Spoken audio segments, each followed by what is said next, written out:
ఓం నమో మహర్షియో ఋషిభ్యో గురుభ్యో నమః. స్థాపకాయ చ ధర్మస్య సర్వధర్మస్వరూపిణే అవతార వరిష్ఠాయ రామకృష్ణాయ తే నమః. ఓం నమో భగవతే రామకృష్ణాయ తే నమః. పవిత్రం చరితం యస్య పవిత్రం జీవనం తదా పవిత్రతా స్వరూపాయ నమస్తస్యై నమో నమః. ఓం నమో భగవతే రామకృష్ణాయ నమః. ఓం నమో భగవతే రామకృష్ణాయ నమః.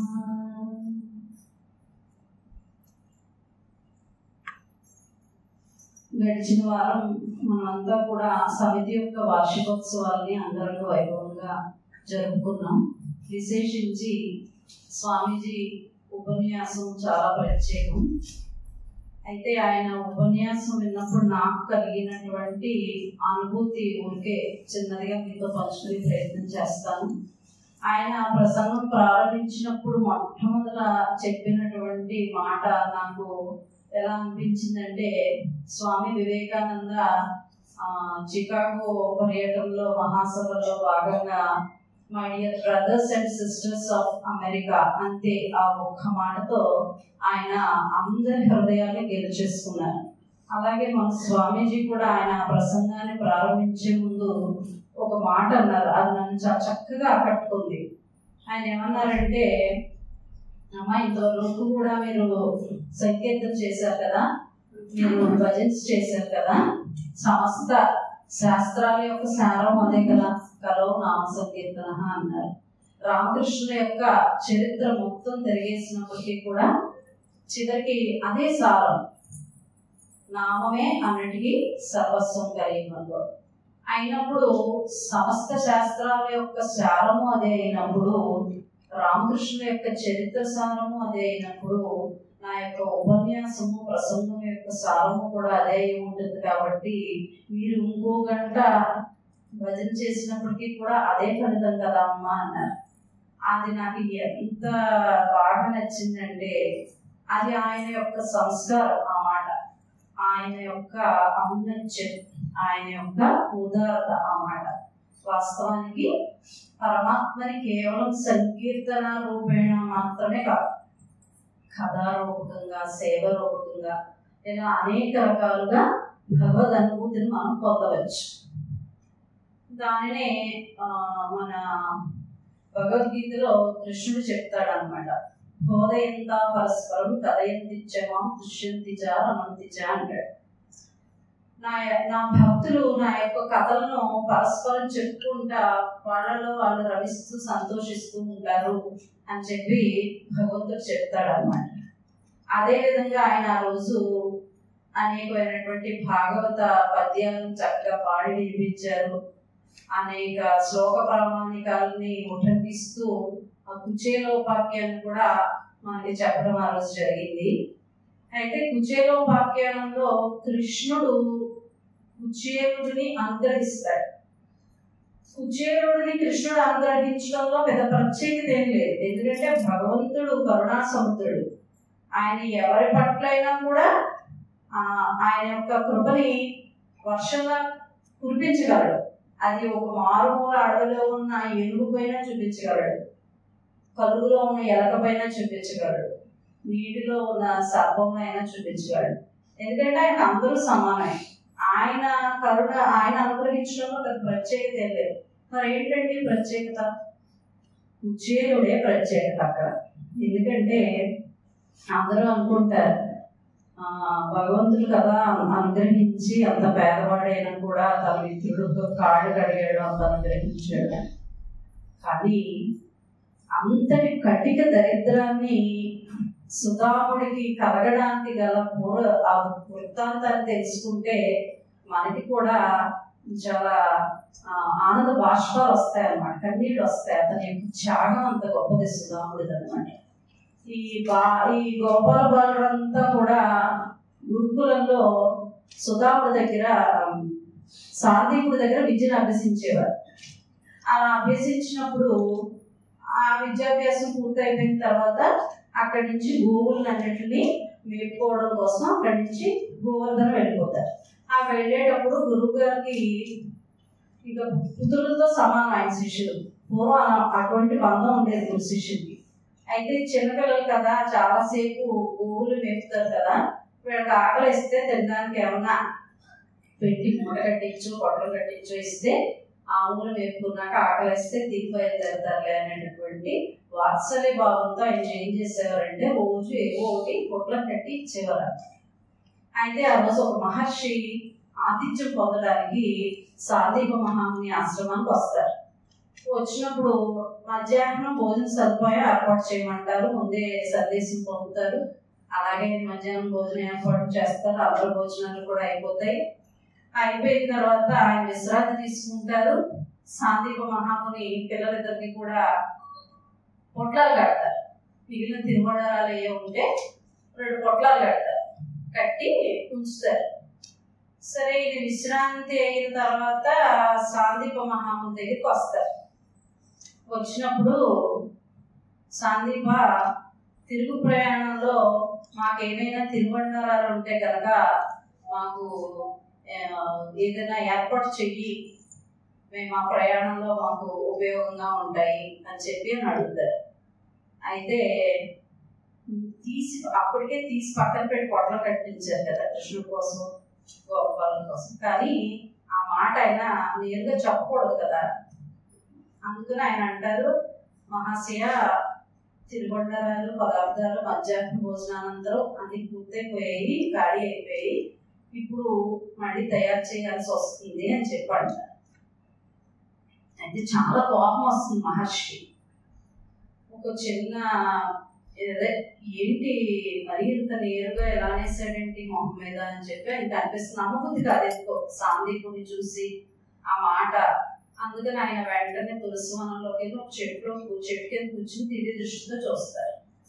ఈయన పొట్లాలు కట్టడం దర్శనం కలుగుతున్నాయి. ఒక సామాన్యమైనటువంటి బాలుల కోసం ఇలాగా ఆహారాన్ని పక్కన పెట్టి నాకు లేదని చెప్తాడా, నన్ను ఎంత చూపు చూశాడు. కాబట్టి ఈ పొట్లాల్లో ఉన్నటువంటి పదార్థాన్ని ఎవరైతే భుజిస్తారో వాళ్ళు కటిక దరిద్రాన్ని అనుభవింతురుగాక అని శపిస్తారు. ఆ మాట పైకి అనేస్తారు ఆయన కోపంతో. అక్కడే తులసివనంలో సాందీప మహామునికి తులసి దళాలు సేకరించడం కోసం సుధాముడు అక్కడ తులసి దళాలు సేకరిస్తూ ఉంటాడు. వినేస్తాడు. పైకనటం నిద్రపోతాడు. గుండెలంతా బాధ. అంటే తనకేదో అవుతుందని కాదు, తను పోయినా పర్వాలేదు, తను ఏమైపోయినా పర్వాలేదు, తనకి ఎటువంటి దారిద్ర్యం ప్రార్థించినప్పటికీ పర్వాలేదు, కానీ తన ప్రియ మిత్రుడు, తన సఖుడు, తన స్నేహితుడైనటువంటి కృష్ణుడికి అటువంటి కష్టం వస్తే తను భరించలేడు. ఎందుకంటే తన వల్ల ఎవరికీ ఉపయోగం లేదు, కానీ కృష్ణుడు ఎప్పుడు ఎవరో ఒకరిని రక్షిస్తానే ఉంటాడు. కాబట్టి నా ప్రియమిత్రుడైనటువంటి కృష్ణుడికి ఇటువంటి కష్టం రాకూడదు అని భావించి మనసులో పెట్టుకుని ఆ గుడిలో దాచుకుంటాడు ఆ బాధను. సరే, కృష్ణుడు వస్తాడు. సాందీప మహాముని 2 పొట్లాలు కూడా అప్పచెప్తారు. వాళ్ళిద్దరు మామూలుగా గోవర్ధనకి వెళ్ళిపోతారు. గోవులు మేపుకుంటా ఉంటారు.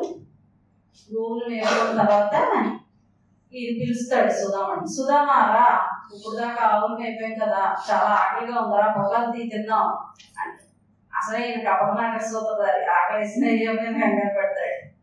వెంటనే గబగబా చెట్టు ఎక్కేసి పైకి ఎక్కేసి 2 పొట్లాలు కూర్చుని గబా తినేస్తాం అంటాడు.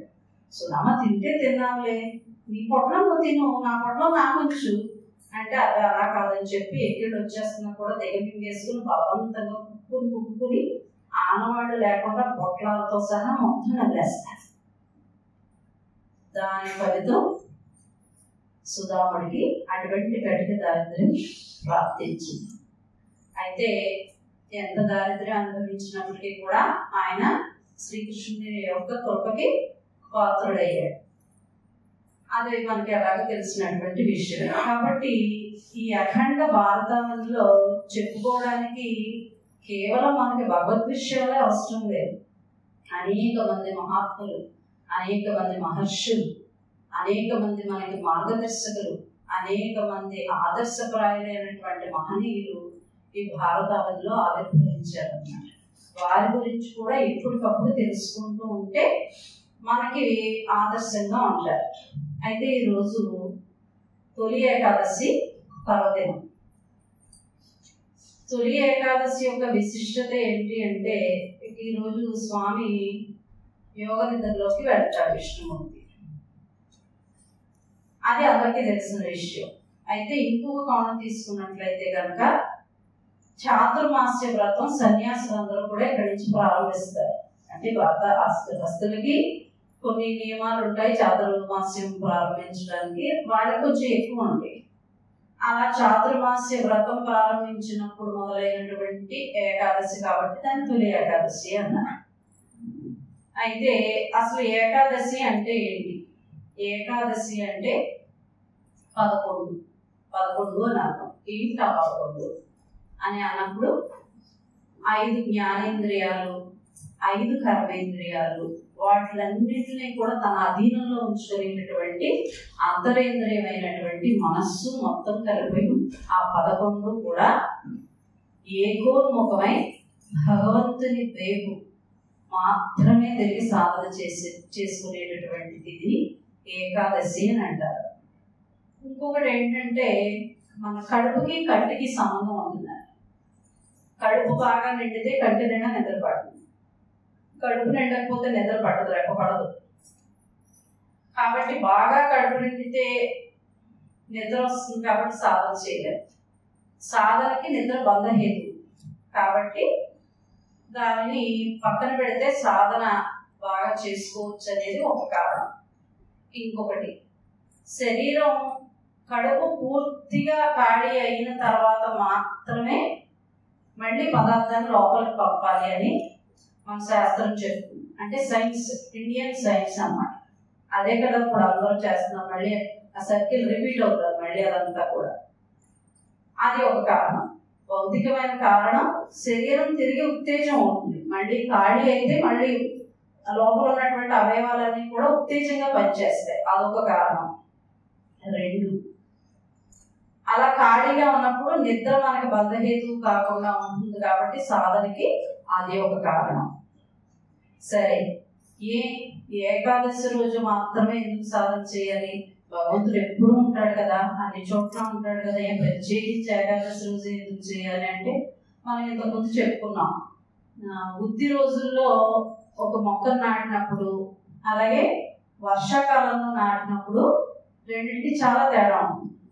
అలాగే మనం ప్రవాహానికి అనుగుణంగా మనం ఈదితే ఈత సాధ్యం, ప్రవాహానికి ఎదురు ఇదేమంటే అది మనకే కష్టతరం.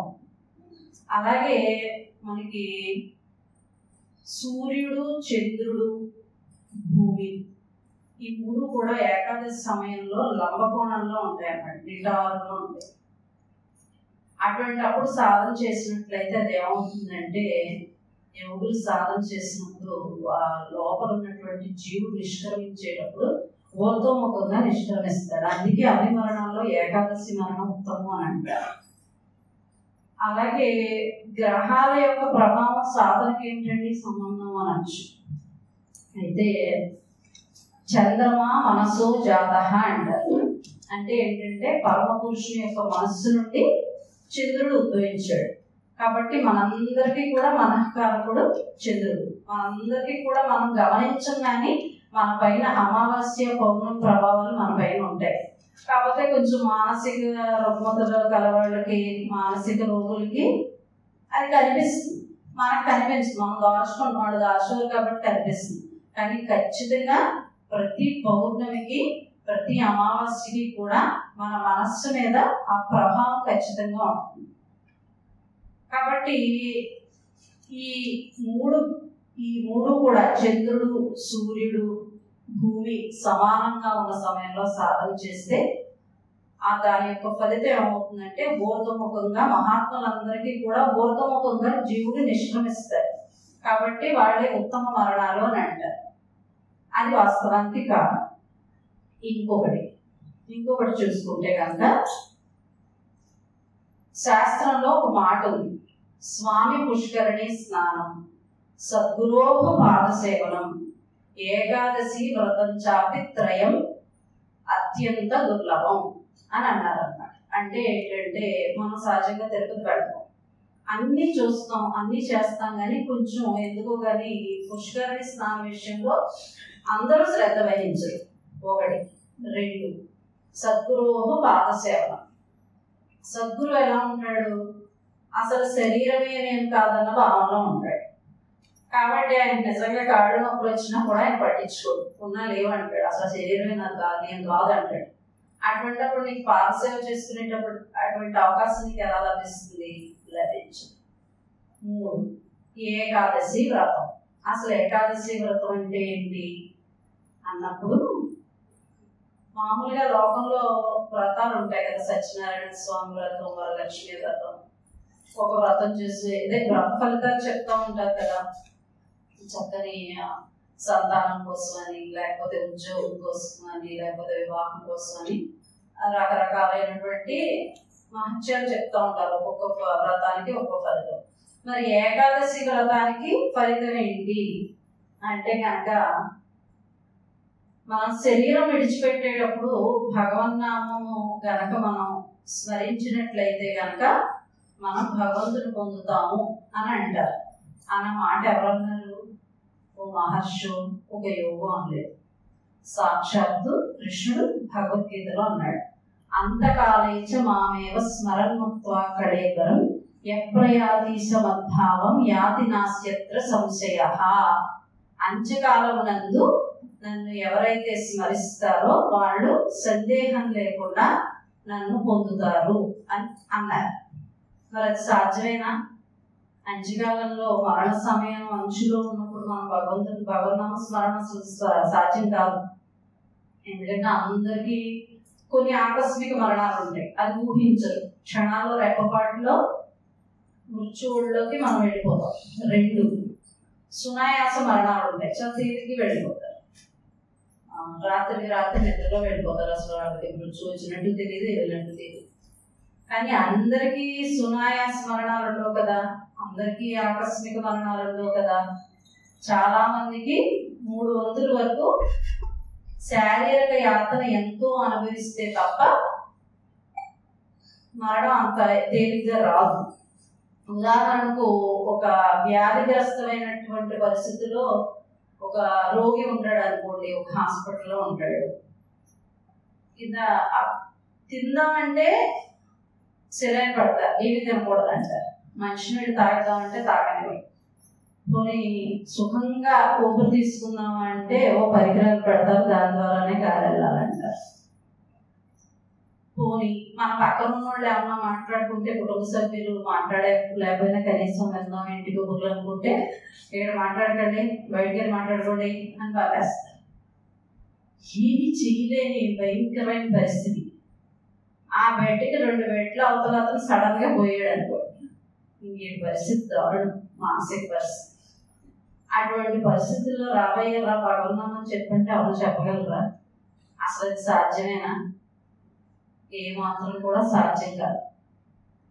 అటువంటి పరిస్థితుల్ని ఇప్పటి నుంచి, అంటే ఆకలి వేస్తున్నప్పటికీ కూడా లెక్క చేయకుండా సాధన చేయడం నిర్జల ఏకాదశి అంటారు. అంటే ఆ రోజు కనీసం నీటిని కూడా స్వీకరించడం అన్నమాట. అలా దప్పిగా మనల్ని చంపేస్తున్నటువంటి సమయంలో కూడా దాన్ని పక్కన పెట్టి భగవంతుడిని స్మరించుకోవడం. అటువంటి పరిస్థితిని ఇప్పటి నుంచి ప్రాక్టీస్ చేయడం కోసం ఏర్పాటు చేసిందే ఏకాదశి వ్రతం. అంటే ఒక డాన్స్ ప్రోగ్రామ్ ఇవ్వాలనుకోండి, వాళ్ళు ఏం డైరెక్ట్గా ప్రోగ్రామ్ ఇవ్వరు. ఒకటి నుంచి 10 సార్లు కనీసం వాళ్ళు సాధన చేసుకుని 1-10 సార్లు బాగా సాధన చేసి చక్కగా చివరికి ఆ నృత్య ప్రదర్శన చేస్తారు.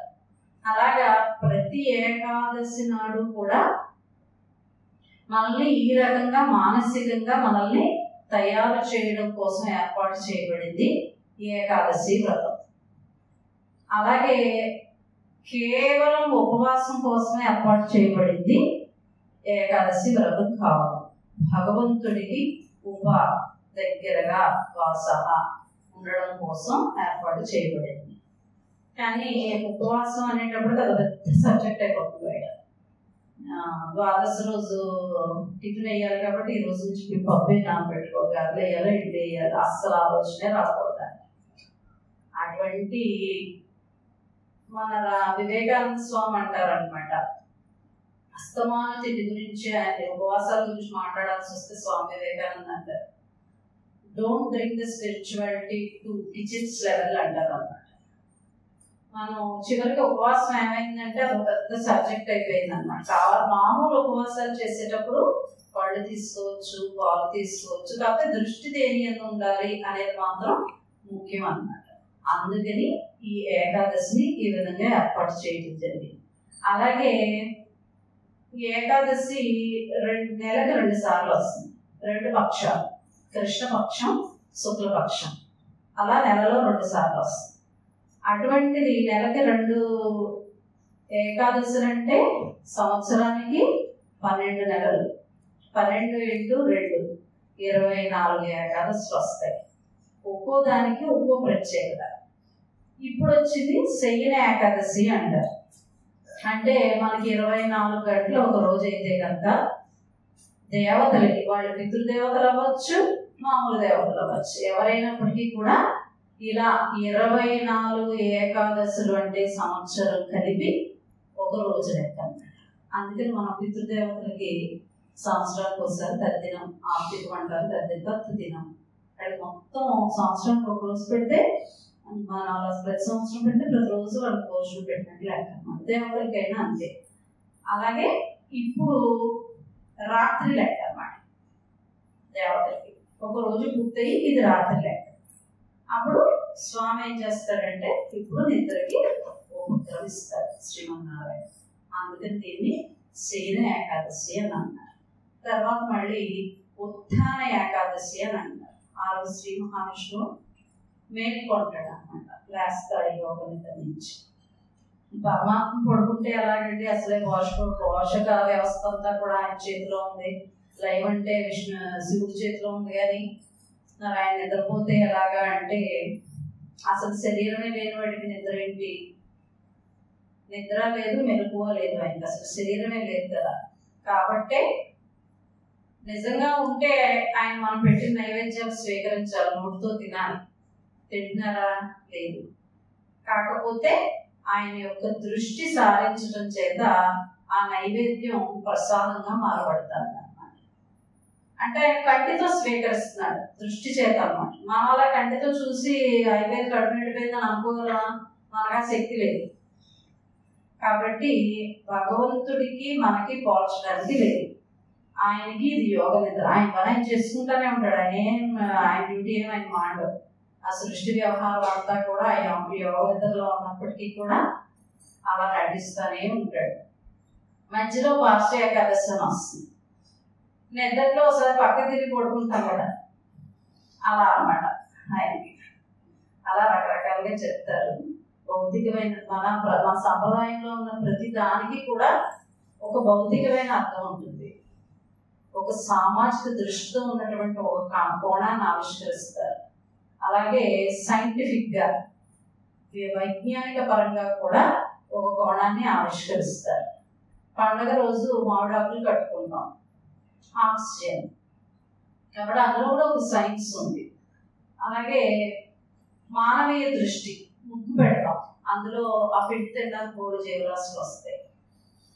కాబట్టి మనతో పాటు లివ్ అండ్ లెట్ లివ్ అంటారు. బ్రతకనిద్దాం. ఇదే భారతీయుల కాన్సెప్ట్ అంతా కూడా. మనం బ్రతుకుతూ అన్ని జీవరాశుల్ని కూడా బ్రతకనిస్తాం. ఆఖరికి జడంగా ఉన్నటువంటి వృక్షాలకి సైతం కూడా మనం అందులో జీవం ఉంది. కాబట్టి రాత్రులు గమనం ఎప్పుడన్నా పిల్లలు పువ్వులకు వస్తే రాత్రి పూట చెట్టు కొడుతుంటే కొట్టుకోకుండా అంటే ఆ చెట్టులో జీవం ఉంది కాబట్టి అందులో కూడా భగవంతుడు ఉన్నాడని మనం భావిస్తాం. అందుకే రావి చెట్టును పూజిస్తాం, అందుకే తులసి మొక్కను పూజిస్తాం. అలా ప్రతి దాంట్లో కూడా ఇలా అనేకమైనటువంటి కోణాలని ఆవిష్కరించాం. అందుకే ఏ జీవికి మనం హాని చెయ్యం. అసలు మాంసాహార భక్షణ అనేది అసలు మన సంప్రదాయంలో లేనే లేదు. మొఘలులు వచ్చి మన దేశాన్ని పరిపాలించినప్పుడు వాళ్ళు మొదలుపెట్టారు. అప్పట్లో భారతీయులు కనుక ఇలాగా మాంసాహారం కనుక స్వీకరిస్తే వాళ్ళు అనాగరికులు అనేవారు. ఇప్పుడు మన మూడోళ్ళు ఎవరన్నా తగిలితే వీళ్ళు అనాగరికులు అనే స్థితి వచ్చేసింది అనమాట. అక్కడి నుంచి ఇక్కడికి వచ్చేసింది, మొత్తం స్టోరీ మారింది కంప్లీట్గా. అలాగా ప్రతి దాంట్లో కూడా వాల్యూస్, అన్ని human values, social values, scientific values అన్ని మిళితమైన ఉన్నటువంటిది మన సనాతనమైనటువంటి సాంప్రదాయం.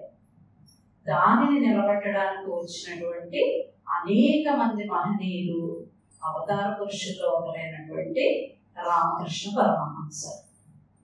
వారి యొక్క సన్నిధిలో మనం ప్రతి వారం కూడా చెప్పుకున్నాం, కేవలం భగవంతుడు ఒకే రూపంగా మనం ఆస్వాదించాల్సిన పని లేదు. సంగీత రూపంగా, కథా రూపంగా, ఏ రకంగానైనా కూడా మనం భగవద్ అనుభూతిని పొందవచ్చు.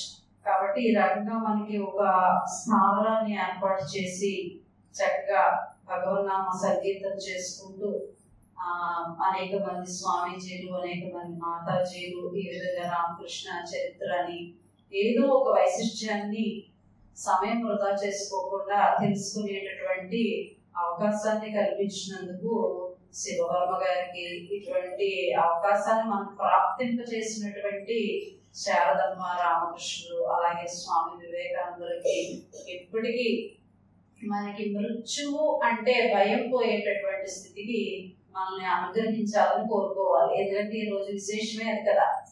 ఏకాదశి వ్రతం అంటే ఏమని అనుకున్నాం, మృత్యువు చివరి దశకి వచ్చేసినప్పుడు మనం భయపడకుండా భగవన్నామం మీదే మన దృష్టి నిలబడడం కోసం ఏకాదశి వ్రతం అని మనం అనుకున్నాం. కాబట్టి ఆ యొక్క స్థితిని ఎవరికైనా సహజం. మృత్యు ఖచ్చితంగా వద్దన్నా కావాలన్నా అనుకున్నా వచ్చేస్తుంది, అది ఆగదు. కాబట్టి పుట్టడం, పెరగడం, వృద్ధి చెందడం, మరణించడం ఇవన్నీ సహజం. కానీ మనం ఈ మూడు అంగీకరిస్తా, నాలుగో దాన్ని మనం అంగీకరించలేము. అలా అంగీకరించిన స్థితి నుండి నన్ను ఒకడున్నాడు తనలో కలుపుకోవడానికి అని మనం నమ్మే స్థితికి, మన మనస్థితిని ఆ రామకృష్ణుడు మనకి తీసుకురావాలని కోరుకుంటూ సర్వం శ్రీ రామకృష్ణ చరణారవిందార్పణమస్తు. స్వస్తి.